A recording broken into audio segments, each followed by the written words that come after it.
ప్రభు అయిన యేసుక్రీస్తు నామములో అందరికీ వందనాలు. మరి ఈ దినం కూడా మన యొక్క మరి దేవుని వాక్య ధ్యానం కొరకై మరి ప్రకటన గ్రంథము 5వ అధ్యాయము పన్నెండు ఆరాధన దినం ఆదివార దినం ఉంటుంది కాబట్టి మనం అందరం కూడా జ్ఞాపకం చేసుకోవాల్సింది ఏంటంటే మన దేవుడు ఆత్మ అంటున్నాడు కాబట్టి ఆయన ఆరాధించేవారు ఆత్మతో సత్యముతో ఆరాధించాలా అనేటువంటి యొక్క మరి దేవుని వాక్య భాగం మనం చూసినట్లయితే మనము ఆరాధించడం ఎంత ప్రాముఖ్యమైంది అనేటువంటి చూస్తాం. ఇక్కడ ఈ 5వ అధ్యాయములు ప్రకటన గ్రంథములో మరి ఈ 5వ అధ్యాయంలో ఏం కలుగుతున్నట్టు ఇక్కడ చూసినట్టయితే పరలోకపు ఆరాధన అనేటువంటిది జరుగుతూ ఉంటుంది. అక్కడ సింహాసనం ఉంటున్నది. అక్కడ సింహాసనం మీద తండ్రి దేవుడు ఉంటున్నాడు. మరి ఆ, మరి కుమారుడైన దేవుడు యేసుక్రీస్తు ప్రభు మరి చూసినట్టయితే అట్లా ఉంటున్నాడు. వధించబడిన గొర్రెపిల్ల వలె అక్కడ నిలబడి ఉంటున్నాడు. అక్కడ ఒక గ్రంథం ఉంటున్నది. ఇవన్నీ కూడా ఈ కార్యం చూస్తూ వచ్చినప్పుడు ఇక్కడ దేవుని ఎదుట మరి పరలోకములో మరి యేసుక్రీస్తు ప్రభు ఏ విధంగా ఆరాధించబడుతున్నాడు అనే కార్యాన్ని మనం చూస్తున్నాం. అందుకొరకే ఈ మాట ఏముంటున్నదంటే వారు వధించబడిన గొర్రెపిల్ల శక్తియు ఐశ్వర్యమును జ్ఞానమును బలమును ఘనతయు మహిమయు స్తోత్రమును పొందనర్హుడని చెప్పచ్చు. ఇన్ని ఘనతలు వారికి ఆయనకు అప్పచెప్తూ స్తుతిస్తున్నారంట. ఎవరు మరి చూసినట్టయితే మరి సర్వలోకములోను ప్రతి వంశములోను ఆయా భాషలు మాట్లాడు వారిలోను ప్రతి ప్రజలోను ప్రతి జనములోను దేవుని కొరకు మనిషిని కొని దేవునికి ఒక రాజ్యముగాను యాజకులుగాను చేసి అని క్రొత్త పాట పాడుదురు భూలోకమునట. క్రొత్త పాట కాబట్టి విమోచనా గీతము రక్షణా గీతము పాటపడుతున్నది. దానికై కృతజ్ఞత చెల్లించబడుతున్నది. దాన్ని ఆరాధన అంటారు. కాబట్టి మనం కూడా మన జీవితాల్లో మరి యేసు ప్రభును ఆరాధించవలసి అనుకుంటున్నాం. దేవుని మన ప్రభు ద్వారా ఆరాధించవలసి అనుకుంటున్నాం. కాబట్టి ఇక్కడ గమనించినట్టయితే వధించబడిన గొర్రె పిల్లవలి అక్కడ ఉంటున్నాను చూస్తున్నాం. యేసుక్రీస్తు ప్రభు మరి పరిశుద్ధ గ్రంథములో మనకు ఆయా సందర్భాల్లో ఆ విధముగా ఆయన గురించి చెప్పడం ఉంటున్నది. చూడండి, యోహాను సువార్త 1వ అధ్యాయంలో చూసినట్లయితే యోహాను సువార్త మరి 1వ అధ్యాయము మరి 1వ వచనములు ఆదియందు వాక్యముండెను వాక్యము దేవుని యొద్ద నుండెను వాక్యము దేవుడై ఉండెను. కాబట్టి ఆయన వాక్యము దేవుని యొద్ద ఉండేది. కాబట్టి దేవుని యొద్ద ఉండేటువంటి వాక్యం ఏమైంది? మరి 12వ వచనం 14వ వచనంలో ఆ వాక్యం శరీరధారి అయి కృపాసత సంపూర్ణుగా మన మధ్య నివసించును తండ్రి వలన కలిగిన అద్వితీయ కుమారుని మహిమ వలె ఆయన మహిమను కనుగొంటుంది. కాబట్టి ఇక్కడ మనము క్రైస్ట్ అంటే క్రీస్తు వాక్యముగా మనకు బయలుపరచబడుతున్నాడు. వాక్యం ఈ స్క్రిప్చర్. కాబట్టి క్రీస్తును మనం ఇక్కడ వాక్యముగా మనం చూస్తుంటున్నాము. ఈ వాక్యము మరి మన మధ్యలోనికి తీసుకురాబడుతున్నది అన్నట్టుగా.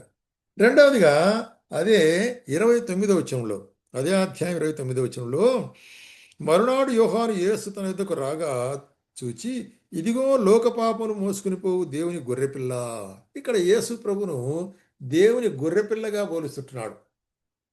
లోక పాపములు మోసుకుని పోయేదాని కొరకే గొర్రెపిల్ల. ఎందుకంటే దేవుని గొర్రెపిల్ల అని ఎందుకంటున్నాడంటే దేవుని గొర్రెపిల్ల ఉండి సమస్త మానవాళి యొక్క పాపముల కొరకై ఆయన మరి సాక్రిఫై యజ్ఞము కావలసి ఉంటున్నాడు.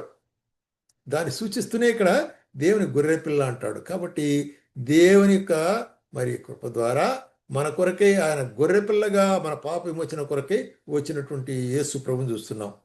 మూడవదిగా మనం గమనించినట్లయితే అదే 1 కొరింథీయులకు రాసిన పత్రిక అపోస్తలుడైన పౌలు మరియు కొరింథీయులకు రాసిన మొదటి పత్రిక 5వ అధ్యాయంలో ఏమంటున్నాడు ఇక్కడ చూడండి.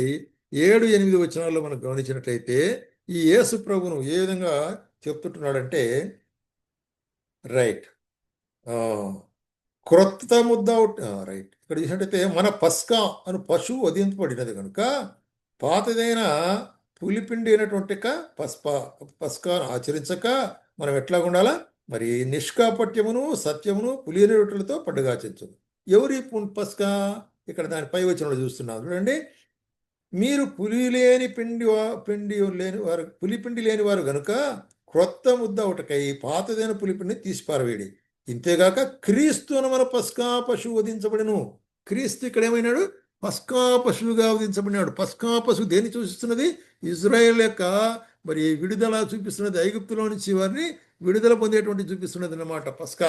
అది చూసినట్టయితే పస్కా పశువు వధించబడి వారి యొక్క ద్వారబంధముల మీద పూసినప్పుడు మరణదూత వారు దాటిపోయి ఉంటుంది. అందుకొరకే పస్కా అంటే పాస్ ఓవర్ అంటున్నారు. కాబట్టి యేసుక్రీస్తు పస్కా బలిగా ఇక్కడ మనం చూస్తున్నాం. అదే మరి యోహాను సువార్త మరి 4వదిగా మనం గమనించినట్టయితే యోహాను సువార్త 11వ అధ్యాయంలో ఏమంటున్నాడు ఇక్కడ 20 రైట్ 24, 25 వచనాలు చూసినట్లయితే ఇక్కడ మనం చూస్తుంటాము. 25, 26 వచనాలు చదువుతానండి. అందుకు యేసు, పునరుత్థానమును జీవమును నేనే, నాయందు విశ్వాసముంచువాడు చనిపోయినను బ్రతుకును, బ్రతికి నాయందు విశ్వాసముంచువాడు ఎన్నటికీ చనిపోడు, ఈ మాట నమ్ముచున్నావా అని ఆమెతో పలిగా. కాబట్టి ఇక్కడ ఏమంటున్నాడు, పునరుత్థానము జీవం, ఐఎమ్ ఇది లైఫ్ అండ్ రిజరక్షన్ అంటాడు. కాబట్టి యేసు క్రీస్తుని గురించి ఏం చెప్తున్నాడు ఇక్కడ, లైఫ్ అండ్ రిజరక్షన్. ఎందుకు ఈ మాట చెప్తుంటున్నాడంటే మరి పునరుత్థానం అనేటు దాని గురించినటువంటి కార్యం ఇక్కడ వచ్చినది. లాజరును తిరిగి మరి జీవింపజేసేటువంటి సందర్భం ఇక్కడ వచ్చినది. కాబట్టి మరి ఈ పునరుత్థానం కానీ జీవం కానీ అన్నీ నేనే అంటాడు. ఎందుకంటే ఆయన ఏ విధంగా రాబోయే దినాల్లో మరణించి భూస్థాపన చెడు తిరిగి పునరుత్థానం అవుతాడో అనే కార్యానికి సాదృశ్యంగా చెప్తున్నాడు. కాబట్టి జీసస్ క్రైస్ట్ ఎవరు, ఆయన పునరుత్థానము జీవము అంటున్నాడు. 5వదిగా మనం గమనించినట్లయితే మనము చూస్తుంటున్నాము మొదటి తిమోతి పత్రికలో 5వ అధ్యాయం మొదటి తిమోతి పత్రిక 2వ అధ్యాయం 2వ అధ్యాయం 5వ వచనం 2వ అధ్యాయం 5వ వచనం ఏముంది, దేవుడొక్కడే, దేవునికి నరులకును మధ్యవర్తి ఒక్కడే, ఆయన క్రీస్తు యేసు నరుడు. క్రీస్తు యేసు అనేటువంటి నరుడు. కాబట్టి క్రీస్తు యేసు ఏమంటున్నాడు, దేవునికి నరునికి మధ్యవర్తి అంటున్నాడు. మధ్యవర్తి అయి ఆయన ఏం చేస్తుంటున్నాడు, మరి మన కొరకై విజ్ఞాపన చేసేవాడు ఉంటున్నాడు. అదే మరి చూస్తుంటాము రోమీలకు రాసిన పత్రిక 8వ అధ్యాయం 34వ వచనంలో క్రీస్తు యేసు మన పక్షముగా విజ్ఞాపన చేసేవాడు ఉంటున్నాడు. అట్లాగే మరి మొదటి యోహాను 2వ అధ్యాయం 1-2 వచనాల్లో మరి పిల్లలారా మనం పాపం చేసినట్లయితే తండ్రి వద్ద మనకు ఒక ఉత్తరవాది ఉంటున్నాడు. ఆయన క్రీస్తు యేసు మన పాపల కొరకై ఆయన మరి విమోచన క్రయధనం అవటం మాత్రం కాకుండా ప్రార్థించు. కాబట్టి క్రీస్తు యేసు ఎటువంటి వాడుకుంటున్నాడు, వధించబడిన గొర్రెపిల్ల అని పరలోకం చూస్తున్నాం. కాబట్టి మన ఆరాధనలో ఆయన ఎటువంటి వాడుకుంటున్నాడు, ఆయన మనకు వాక్యమై ఉంటున్నాడు. మరి ఆయన రెండవది చూసినట్టయితే ఆయన మన కొరకై సాక్రిఫైస్ అంటే మరి యాగమే గొర్రెపిల్లగా ఉంటున్నాడు. మరి చూసినట్టు పస్కా పశువుగా అంటున్నాడు. మనకు ఆయన జీవం పునరుత్థానం అంటున్నాడు.